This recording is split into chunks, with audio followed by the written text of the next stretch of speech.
नमस्कार दोस्तों।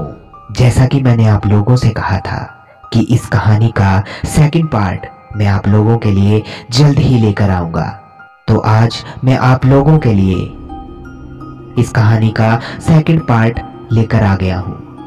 अब तक आपने सुना मार्टिन और मार्क उस जंगल से भागते भागते घर लौट आते हैं। अब आगे आगे अपनी जान बचाते बचाते हम उस जंगल से घर तो लौट आए थे, लेकिन उस शैतान से पीछा ना छुड़वा सके। मेरा दोस्त इस हादसे से बहुत ज्यादा ही घबरा चुका था। मैंने उसे समझाया कि डर मत, कुछ नहीं होता।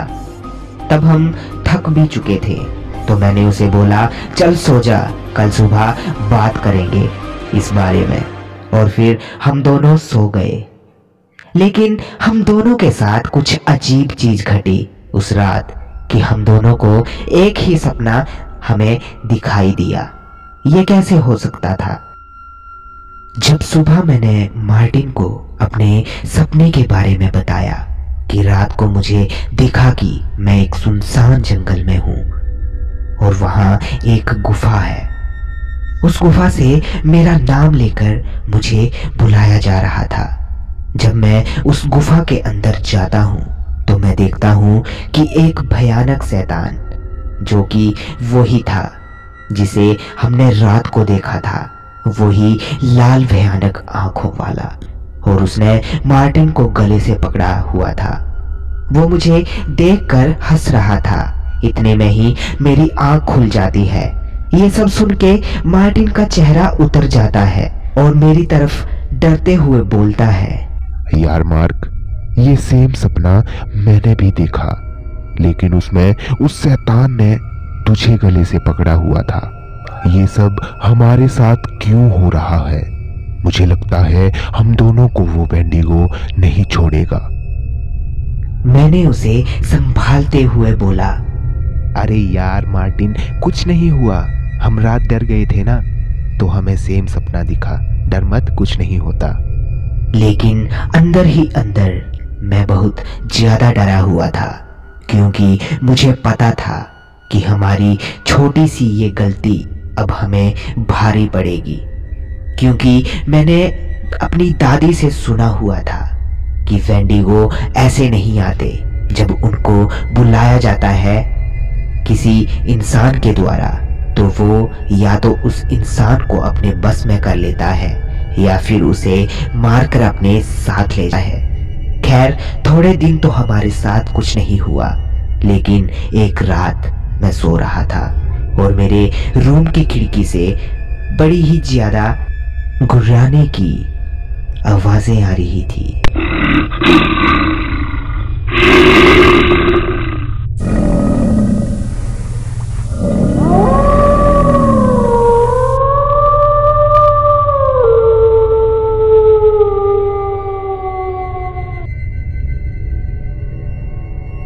जब मैंने उठकर खिड़की के बाहर देखा तो मुझे फिर से वही आंखें दोबारा दिखी और एक जोरदार चीख मुझे उस जंगल से सुनाई दी।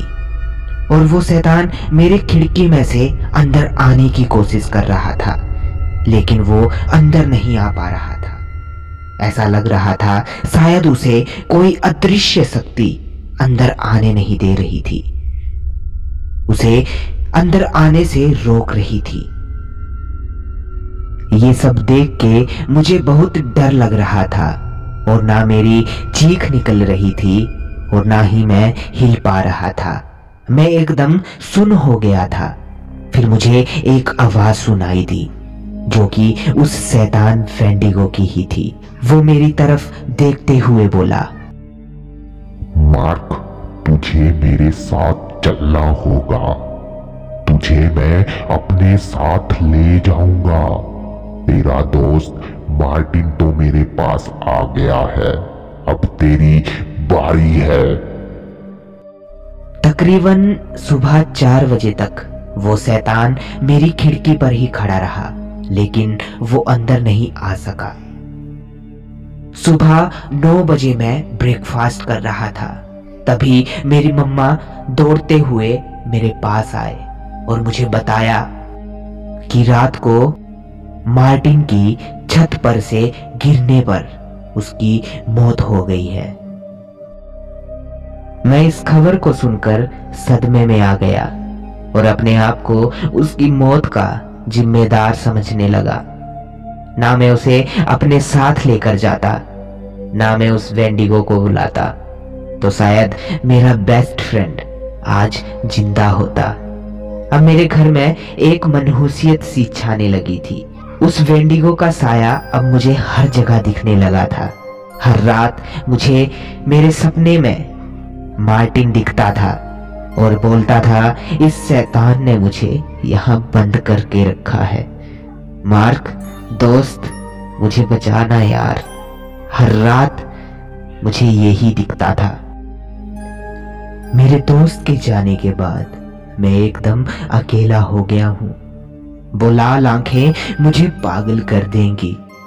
मुझे आज तक समझ नहीं आ पाया कि वो शैतान वेंडिगो मेरे घर के अंदर क्यों नहीं आ पाता। आखिर वो कौन सी चीज है जो उसे अंदर आने से रोकती है। मुझे हर रात वो बदसूरत वेंडिगो मेरी खिड़की पर खड़ा दिखता है। आज 2 साल हो गए मेरे दोस्त को मरे, लेकिन वो डर आज भी मेरी खिड़की पर दस्तक देता है। अभी भी वो मेरे सामने है। तो दोस्तों, हमें इस कहानी से एक सीख मिलती है कि जिस चीज का हमें पता ना हो उस चीज को हमें कभी भी करना नहीं चाहिए, वरना हमें अपने गंवाने पड़ते हैं।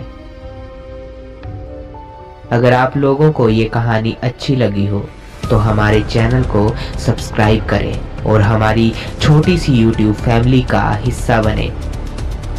हमारी आने वाली और हॉरर स्टोरीज ऐसी ही जबरदस्त होंगी, तो बने रहिए हमारे साथ। मिलते हैं अगली कहानी में, तब तक के लिए धन्यवाद।